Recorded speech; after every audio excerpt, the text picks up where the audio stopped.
Before the 19th century, lobster was reserved for criminals, the poor, and for slaves because it was so abundant and so cheap that it would just wash up on the shore. So, okay, we're going to give this to the peasants. Welcome to the Kingspiration Podcast. This is the place where you'll learn how to get unstuck and gain momentum in your life and business. Each week, we tackle the real aspects of entrepreneurship, personal development, relationships, and fitness. I'm your co-host, Ethan King, from Atlanta, Georgia, USA, entrepreneur, TEDx speaker, and best-selling author of Wealth Beyond Money. And I'm your co-host, Justin King, no relation to Ethan, from Cape Town, South Africa, entrepreneur, speaker, and business growth strategist. Our journey crosses continents and cultures, sharing wisdom and experiences to propel you forward. Welcome to Kingspiration. Let's start the conversation. All right, Ethan. So on this episode, I want to chat to you about the idea of just pure, you say status, I say status symbols.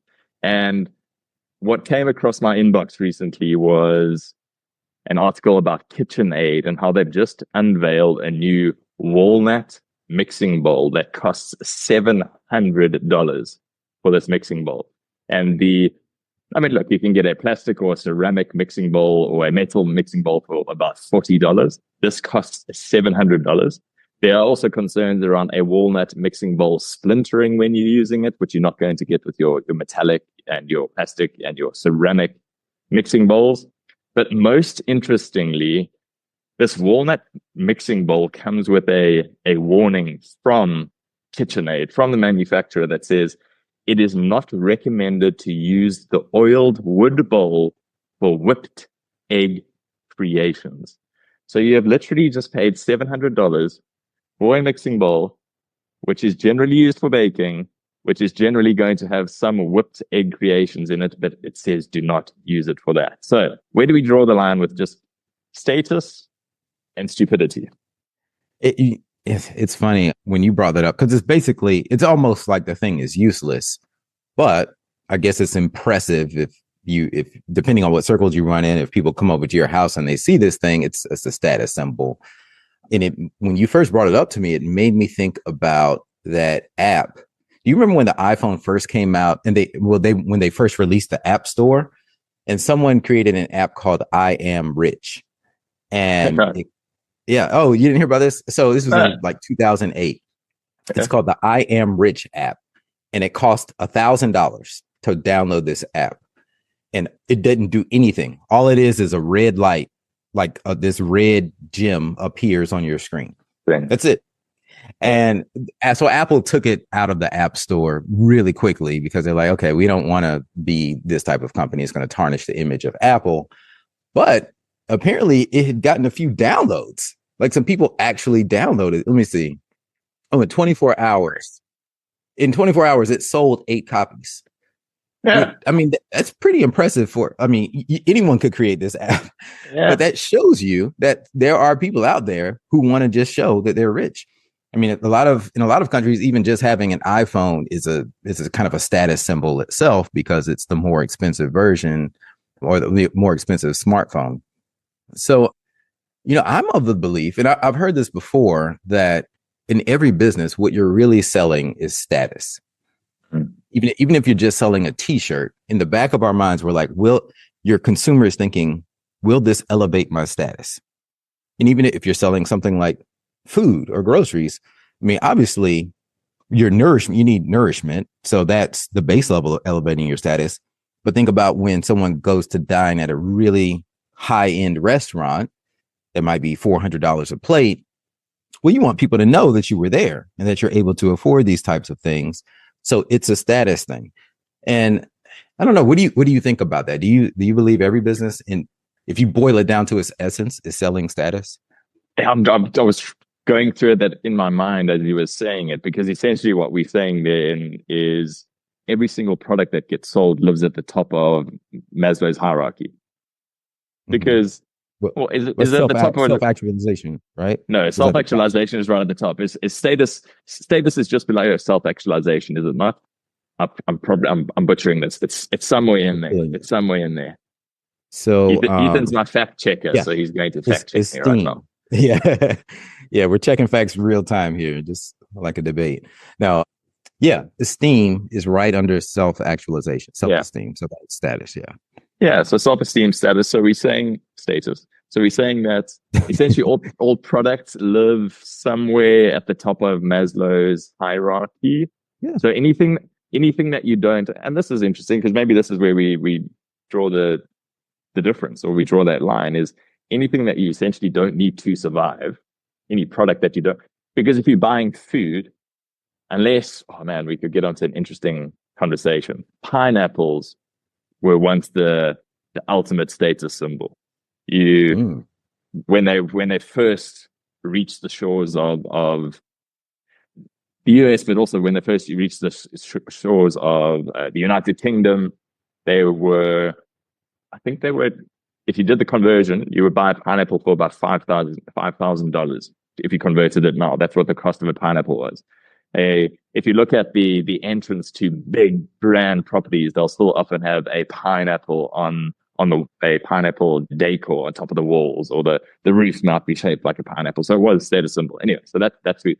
But right now, generally, other than what you were saying around a five Michelin star restaurant where you're paying $400 for a meal, that's not to survive. But you're not, if you are just buying maize to feed your family, that there's no status in that. There's just survival. So it's probably it tilts from what you're buying to survive versus what you're buying to find status. Yeah, and that's that survival. That's at the bottom of the hierarchy of needs, right? So assuming that that's met, right? Assuming that you're, which you are, you're fortunate, you're not homeless, starving on the street, and your survival needs are met, then everything above that, I guess what I'm saying is, then in business, everything you're buying, you're thinking in your mind, will this elevate my status? Yeah. Would you agree? Yeah. I do, because you're also thinking, will this make me smarter? Will it help me do this? Will it help me do that? And all of those things are directly or indirectly going to impact or elevate your status in some way. So yes. It's funny. I didn't know about the pineapple thing, but that makes a lot of sense. Did you know that lobster used to be peasant food? Before the 19th century, lobster was reserved for poor people. And in fact, I just pulled it up. And when I first learned about this, I was in Las Vegas for some reason, and it was just a random fact on the screen. I was like, oh, I didn't know that, because I love eating lobster. It's one of my favorite foods. Before the 19th century, lobster was reserved for criminals, the poor, and for slaves, because it was so abundant and so cheap that it would just wash up on the shore. So, okay, we're going to give this to the peasants. But now, of course, lobster is considered more premium delicacy, seafood. And it's just interesting how things can change due to the supply, right? Yeah. Economics 101, supply and demand. The more rare it is, the lower the supply, the more expensive it is. The more expensive it is, the higher the perceived status. So then people want it. So I guess this is good exercise to think about how to inject this into your business, right? We're going on a proper tangent. I've just finished reading a book called The Fish That Ate the Whale. And it's about a gentleman by the name of Sam Zamurray, who they called him Sam the Banana Man. And he was a Polish immigrant to the US in the late 1800s.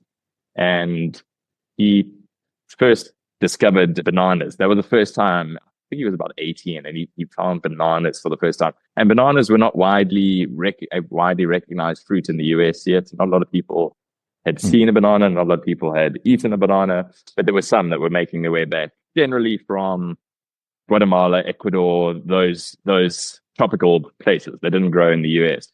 And anyway, it's a long book, and Sam Zamurray grew this business, but they eventually owned 70% of all the privately owned land in the Isthmus, which was Guatemala and Ecuador, and all of that was owned by the United Fruit Company. And these were just banana plantations, and they were controlling the entire supply of bananas to the US. And originally, bananas were a very premium product that only the rich and the wealthy could afford to buy.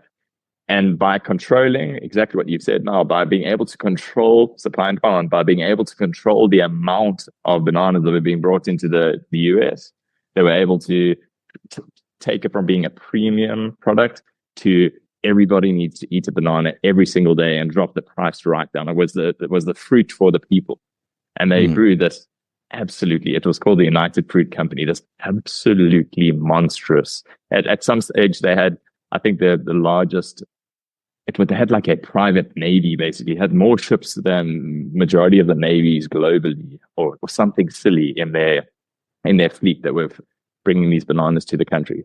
But it was just, it's a very interesting story. But again, a banana went from being a status symbol, not a lot of people had it, and then controlling the demand and wanting to make sure that how do we grow this company as much as possible? No, we need to make sure that every person can afford to eat bananas, and it's going to become the fruit for the people. And they completely changed that. And our bananas are a staple that I eat way too many bananas. I love a good banana.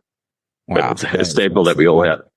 Yeah, I didn't know that. So I guess my biggest takeaway from this, and probably a good way to end this, is that, nothing's permanent. Status can change. The same object can change from high status to low status by tweaking the supply and demand of it and the price of it, and the perceived, which therefore affects the perceived value of that. Yeah. And I think my closing thought is status will be such a driver of decision making that a product may not even be used for its intended purpose. The walnut mixing bowl. It more than likely will just sit on a shelf and be a conversation starter and a status symbol. It will never actually be used to mix eggs or mix a meal, because that's what the ceramic $40 bowl that's hidden in the cupboard away from prying eyes is for. So it may not even be used for what's intended to be used for. That's hilarious. All right, Justin, let's find a good one. All right. Thanks, Ethan. Cheers. That's a wrap for today's episode of Kingspiration. We hope this conversation sparked insights to ignite action in your life and business. We're on this journey together, sharing our challenges and successes to help all of us take the next step towards building momentum and ultimately reaching our goals. If you found value in today's episode, please share it with someone else who might benefit and leave us a 5-star review.